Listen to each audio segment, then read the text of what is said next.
माननीय मुख्यमंत्री जी को और केदारनाथ की माननीय विधायक आशा नौटियाल जी को मेरा सादर नमस्कार।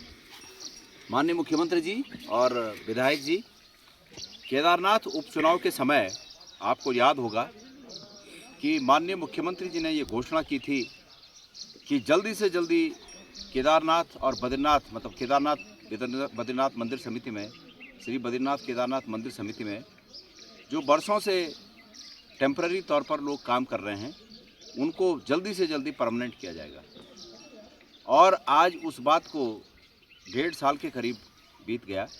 उस समय तो ऐसा लग रहा था कि कल बस आदेश निकलने वाला है और कल से इन सबको परमानेंट किया जाना है। लेकिन आज 1.5 साल बीतने के बाद भी वो लोग आज उसी उम्मीद से मुख्यमंत्री जी की उस घोषणा की तरफ देख रहे हैं, जैसे पपीहा पानी के लिए आसमान में अपने चोंच खोलकर पानी की तलाश करता है, बूंदों की तलाश करता है, उसी प्रकार से देख रहे हैं। अब प्रश्न ये है कि मुख्यमंत्री जी, यदि आपके पास वो सामर्थ्य नहीं थी और आपने ठीक चुनाव के टाइम ये घोषणा की, तो इसका सीधा सीधा अर्थ है कि आपने जानबूझकर उस समय ये लोगों को ठगने के लिए, क्योंकि उस इलाके में श्री केदारनाथ जी में काम करने वाले बहुत बड़ी संख्या में लोग हैं, तो उन लोगों को प्रभावित करने के लिए और ठगने के मकसद से आपने ये झूठी घोषणा की। और अगर आपकी सामर्थ्य है तो वो कौन सी शक्ति है कि जो आपकी सामर्थ्य के सामने इस काम को नहीं होने देना चाहती। आपके चुनाव जिताने के लिए जो पुलिस के अधिकारी वहाँ लगाए थे, उन्होंने घूम घूम कर ये बात उस समय कही कि अब मुख्यमंत्री जी ने घोषणा कर दी है और अब तो आप लोग परमानेंट होने वाले हैं। मैं आज इतने दिनों के बाद आशा नौटियाल जी को ये याद दिलाना चाहता हूँ कि जितना समय अब आपको इस टर्म में विधायक बने हुए हुआ, मतलब उस चुनाव से अब तक जितना समय हुआ, उससे बहुत कम समय अब दोबारा चुनाव आने के लिए बचा हुआ है। इसलिए इस 7-8 महीने का जो समय है,